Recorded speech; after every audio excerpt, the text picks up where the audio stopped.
Hello friends, তো এখন আমি রসালো জিলাপি ঘরেই বানাবো একদম দোকানের মতো। ভিডিওটা শেষ পর্যন্ত দেখার অনুরোধ রইল। জিলাপিটা বানাবো আমি আলু দিয়ে যে এত সুন্দর জিলাপি বানা যায় ভিডিওটা না দেখলে বুঝতেই পারবেন না। তো শেষ পর্যন্ত ভিডিওটা দেখতে থাকুন। এতে টেস্ট হয়তোবা একদম দোকানের মতো হবে না, কিন্তু কেউ বুঝতেও পারবে না যে এটা আলু দিয়ে বানানো, এতটাই ভালো লাগে। তো এখানে আমি 3টা আলু সিদ্ধ করে নিয়েছি। এরপর আলু 3টা গ্রেটার দিয়ে সুন্দর করে গ্রেট করে নিয়েছি। এবার হাতের সাহায্যে সুন্দর করে ম্যাশ করে নেব। এরপর এখানে আমি 1 কাপ ময়দা নিয়েছি, আমার 1 কাপ লাগেনি, হাফ কাপ ময়দা লেগেছে।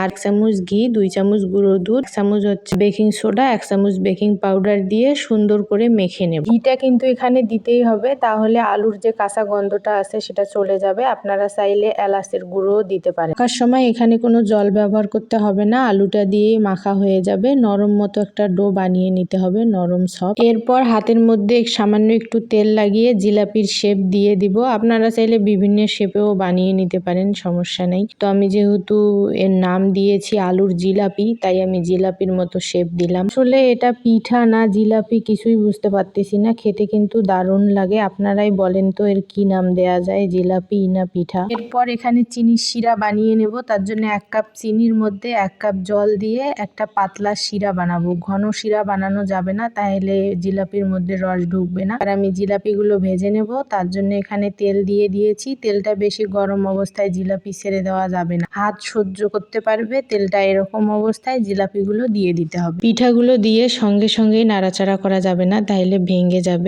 যখন নিজে থেকেই ফুলে উঠবে তখন এটাকে আমরা উল্টে পাল্টে ভেজে নেব। প্রথমে লো হিটে আর এক পাশ উল্টে দেওয়ার পর হাই হিটে পিঠাগুলোকে ভেজে নেব। এদিকে গরম শিরার মধ্যে 1 চামচ ঘি দিয়ে দেবো, তাইলে খেতে আরো সুন্দর লাগবে। আর পিঠাগুলো ভাজা হয়ে গেছে। এবার গরম গরম পিঠা হালকা গরম শিরার মধ্যে ভিজিয়ে রাখবো আধা ঘন্টার জন্য। আধা ঘন্টা পর আমি পরিবেশন করে দেখাচ্ছি পিঠাগুলোর মধ্যে রস ঢুকে কতটা ফুলে গেছে। এই পিঠাগুলো ভাজতে কিন্তু বেশি সময় লাগে না, 2-2.5 মিনিট হলেই ভাজা হয়ে যায়। বেশি ভাজলে কিন্তু শক্ত হয়ে যাবে, তখন আবার রস ভিতরে যাবে না। দেখুন আমার জিলাপিগুলো একদম দোকানের মতো হয়েছে না? দোকানের মতোই কিন্তু দেখতে লাগতেছে, খেতেও কিন্তু দারুণ লাগে। আপনারা অবশ্যই একবার বাসায় ট্রাই করে দেখবেন। আর ভিডিওটা কেমন লাগলো কমেন্টে জানাবেন। আর যদি ভালো লাগে আমার পেজটা ফলো করে লাইক কমেন্ট শেয়ার করে পাশে থাকবেন।